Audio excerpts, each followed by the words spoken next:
5. Week 4. Still here. Vlogging. Whew. Alright, today's like general pantheons and cosmology question day. Because we had kind of a mixed bag of stuff about that. So we're going to just go for it. Alright, let's rock and roll. Alright. First questions. Do Scions or gods identify cross-pantheon by a role? Like, do all the creator gods hang out and compare notes? Do all the war gods get together and compare prowess, etc.? No, but sometimes it's a fun thing to do. I mean... We've played with it a little bit, the Handsome Gods Club. Right, I mean, yes, I think like, I think it's a... kind of, whenever it happens, it almost seems a little bit like, what's that thing? In like a drama where there's laughs? Comedic? Well, yeah, but... It nope, always, it's gone. It always feels a little bit cartoonish. Yeah. Just because it's obviously something that is set up by the way Scion's game works and not the way mythology works. Because, you know... Comedic tension breaker? Is that a thing? Yeah, you can break tension. What is that called? Like an interlude? No, don't know. Anyway, I think it's good Comic sometimes. relief? Comic relief! Yeah, comedic tension breaking thing. I think it's great sometimes. I think it's... You gotta be careful with how much you use it. And if you use it way too much, or if everybody has a little club, it becomes buffoonish and silly. Yeah, and you know, there are times when it doesn't make sense. Like, if you know there's these sun gods who clearly would hate each other, why would they constantly come hang out? Yeah. I think it's a better plan to generally make relationships amongst the gods that you kind of create on your own, and then maybe have one or two fun things that, you know, the players can kind of laugh at and can be fun and they can get along. You often get those things from the players anyway. Like, if you have your players like are in a band together, then their parents might have reasons to hang out together, and you might grow things like that. You know, the plot will sometimes give you reasons for gods to hang out that wouldn't have hung out in mythology for any particular reason. You can do that. But not particularly, no. Like, the creator gods don't go to Creation Summit every year. We all made the world, yay! Okay, next. How does each pantheon view masculinity and femininity? Particularly interested in the Aesir, the Tuatha, and the Bogovi. I'm going to level with you. I put this question in here. This question is so huge. You said if that's a little too much, just do these 3, but it is way too much for even one. Yeah, like we're here to help you, and we want to answer your questions and help you discover mythology and know the game and stuff. But we can't write a thesis paper for you. Like, even each one of those, just one, easily could be an entire book on just one. Yeah, could be a full dissertation, 400-page book on one. Like, how does that, basically what you're looking at is how does that ancient culture and their religion look at gender roles, and what genders do they have, and what do those genders mean, and that is a massive subject, even for just one culture. So, we don't want to discourage people from asking questions, but things like that are probably beyond the scope of what we're able to do here. Yeah, so, you know, we can say general stuff like, I mean, I don't know, the Aesir obviously have a problem with men that they consider effeminate.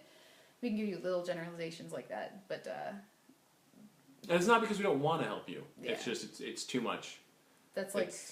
If you want to have Anne write you a giant paper, you can give her a lot of money. But, like, I can't. Yeah, sorry.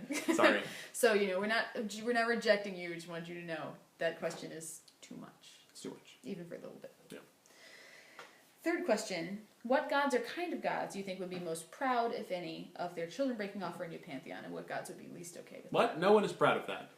No one likes that. I could see maybe once in a while, like, a trickster that likes people being pissed off might be cool with a kid doing that, because they would know it would upset a lot of people. But for most of the time, nobody wants you to break off to a new pantheon because you are stealing their investment, and they hate that. Because they put a lot of effort and time into making you, as a Scion, to help them fight a war, and then you're like, I want to move into a different house and do my own thing. And they're going to be like, what? So, like, it's not something you can't do, but it's going to be big political snafu. Very seldom is your parent going to be like, I love that, you should go do whatever you want instead of what I want, even though I spent a lot of effort trying to get you to do what I want. And other people in the Pantheon were like, oh, you got this up-and-coming kid, cool, we'll depend on that, we'll plan on that, and then that kid's like, oh, I'm going to go to another Pantheon. Yeah, and I I'm mean... going to make my own Pantheon. And you can always try to be like, no, guys, I'll totally have a full, like, alliance with you and come whenever you call, but they always know that means there's a chance you won't. So, because if you would, why aren't you just in their Pantheon? Exactly. So you're basically saying to them, I don't want to be in your club anymore, and I don't want you to get to tell me what to do, and they're never going to like that. No. Ever. So, with the exception of someone who wants you to do it just because they want to piss off everyone else, which is going to be pretty rare because it still might be a problem for them, no one's going to do that. No. Sorry. And I think it feels very cool and neat to make your own pantheon. That's really cool. And you should do it if you want to, but people hate it. I don't know if you should.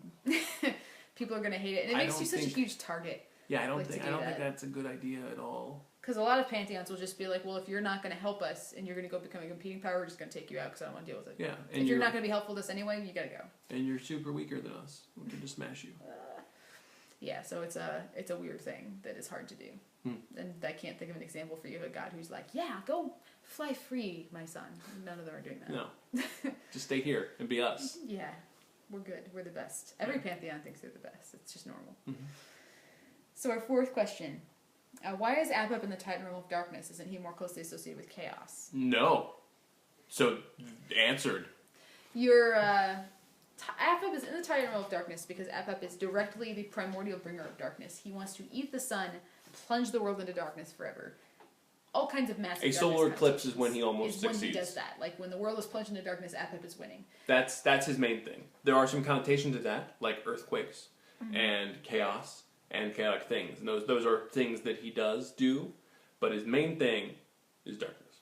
And I think you're probably looking at the fact that Apep versus Ra is one of the expressions of the Chaos Camp, which is the big, like, monomyth idea that a lot of cultures have the hero that fights the dragon. Mm-hmm. And the dragon represents chaos and the hero represents order, triumphing over it. And that's true, it is an expression of that, but every culture is different, so even when they are all doing a similar shared myth, they aren't always doing it the same way or for the same representation. And in this particular case, even though darkness brings with it chaos, darkness says we're taking away the light, we're taking away the order, we're making everything be part of the dark morass of nobody can, obviously, like, have you ever been in a building when the lights went out unexpectedly? Like, everyone flips their shit, even if nothing bad happens. So the idea is that Apep is the great bringer of darkness, and chaos is probably a side thing. He probably has a lot of chaos too. In fact, we probably gave him some chaos. Probably. But that doesn't necessarily mean that he should be a chaos titan instead. Like, you could claim most of the titans could be chaos titans. I mean, a lot of them do represent a breakdown of order. That doesn't mean they're necessarily full on a chaos titan instead of something else. Yep. So in this particular case, definitely belongs in darkness. God of, like, eating the sun and plunging the world into darkness forever. Great answer. Woohoo! My next question says, does a justice god have to believe in character in his own laws, or can he just ignore them when it's convenient? He probably should, because he's going to get in trouble if he doesn't, but technically, justice still works even if you are a douchebag. That's just true. Yes. If you break a lot of laws, you can still use justice boons to punish other people for doing the exact same thing you did. It's just that people are going to notice you're a hypocrite, and they're going to get mad at you. People generally don't like hypocrites. Yeah, and people, that often is what happens to certain levels of gods. Like, for example, there's a myth where they always get tired of Zeus' shit and they tie him up and he's almost deposed and he has to get rescued. And it's not because he, like, got attacked by enemies. It was just like, you're not handling your shit anymore. Yeah. You can't keep punishing us all for breaking the laws while you do whatever the fuck you want. Right. And the idea there is he doesn't escape and then go back to his old way, as the thought process is. He goes, oh, all right, well, if I don't stop being a douchebag, everyone's going to just kill me. Yeah, my wife helped him do this. I feel like I should probably tone it down. Yeah. You get other stuff. Or like Sfarzich, when he wanted to marry the mortal girl, and then he was like, well, that's super illegal by my laws, and, he went through a giant circus of, like, I'm doing an illegal thing, but I need to stop that. And how do I make this work for me? Because, when you are a justice god, your job is to represent law and order and justice. And if you are doing a bad job with that, people are going to notice and they're going to be upset with you. If you start breaking all the laws all the time, someone else is going to use justice on you, or someone is going to say you can't have this job anymore. Like, the justice god is there to serve a purpose, to help maintain also order. Not following, if you're completely unjust, your fate bonds will probably notice that, and you'll be you'll lose that justice fairly quickly. Yes, that's true also. I mean, there are a few examples. The one I can think of is Tuatha, because she will actually try to tempt people into inappropriate sexual conduct so she can punish them for it. So she's, in a sense, breaking the law herself. But at the same time, it depends on that culture's definition of what is breaking the law, what is okay, what's okay for a human to do, what's okay for a god to do. There's a lot of... Law is always complicated and different depending where you are. Yeah. But no, as a Scion, you can be a douchebag who commits crimes and then punishes people for the exact same crimes, but you are going to get in trouble eventually for doing that. Yeah. And like all people who commit crimes. Yeah. And, I don't know what virtues you have, but probably some of them aren't going to be okay with it. Right. At the very least, Order and Valor are usually pretty pissed off about that stuff. So... Onward. how do you handle gods no longer being worshipped? Did fate do that? Did the Titans do that? Does humanity just not caring do that? Do you run with the idea that the world of Scion has cults today, so like there's a major Odin religion still going on? I do different stuff for Different games. Yeah. It depends what story I feel like telling for that game when I make up the meta plot for that game and what's true. But do know that there's like 3 million people that still worship the Aesir and across the planet. Like 2 million that worship the Theoi, and there are small groups. Yeah, there are small groups. I think those numbers might be a little high, but there are they might be a little people. And the Scion vanilla, the book setting is exactly this world we live in now. So there's not like some gigantic Odin movement we don't know about, but Asatru still exists. Scion does not tell you why people stopped worshipping gods, except to say that gods withdrew from the world at some point to escape fate bonds. And so they're not around anymore, and so humanity's not going to pay a lot of attention to them if they're not doing anything and they don't affect them. That's just kind of the nature of people. It's been 3,000 years since Ishtar did anything, so why would anybody spend time worshipping Ishtar? She might as well not exist for all that she's affecting the world, so that's why, basically. Worship doesn't really affect any pantheon except for the Teotl anyway, so they don't need people to worship them, so it's not like they lost anything. Awesome. They all said, fate bonds, not worth... People worshipping us, not worth having fate bonds. We're out. Maybe. Again. That's the Depending suggestion. on the story. Yeah. Every story you can do it differently. There's like a million settings you could do. Yeah. You could also do a world where every religion has 1 billion people still worshipping it, and you just go with it. Well, not 1 billion. Well, not 1 billion. We don't have that many people on the planet. But every religion has like their native population doing it or whatever. Alrighty. What does the process of binding a Titan actually look like? The core book gives one example of how it happened, but fails to give you general information how to do it. Oh, God. We have done it a couple times, but we don't have like a solid, here's the system for you. Yeah, I think it's boring to have a here's the system. Like, I think it should each be way, different. each way should be so big and amazing that each way needs to be different. Yeah, each way needs to be a cataclysmic, cool, awesome event. I think it should be something that if you have enough gods with super avatar powers that they should be able to pull it off, even if they don't have... Like, we wouldn't want to say you have to have this power or you can't do it.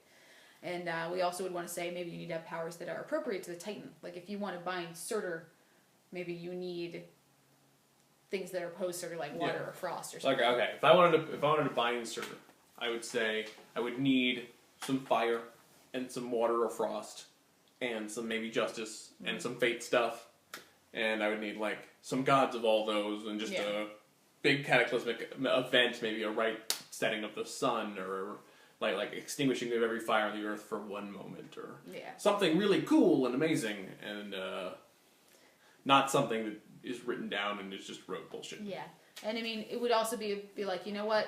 There's 20 gods here. Nobody has frost or water, but maybe if 5 of them blow Guardian and just pen him in, we can still do it that way. Like, there should be some fluidity, and, like, gods are incredibly powerful. If they're, like, using their absolute ultimate powers in tandem, a lot of them should be able to do this, even if they don't have the exact powers that you would use as the most opposed powers. I want to bind Surtur. We don't have any frost or water gods, but we did bring 4 fire gods. So they're just going to all question. Yeah. So, no specific thing, but it needs to be big, it needs to be difficult, it needs to be all ultimate powers everywhere, and do something cool with it. Don't just be like, everyone blows their avatar, you go to jail. And he should probably be out of commission in some way. Exactly. You gotta fight him down. Yeah. Alright. Last question. Last question!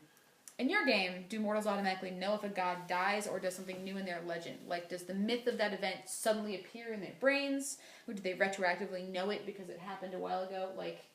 Because a god's legend is based on what humanity's stories tell about them. How do they know? Generally speaking, the person that saw the god die, or that was fate-bound to that person, as maybe a herald or a storyteller of some kind, would maybe get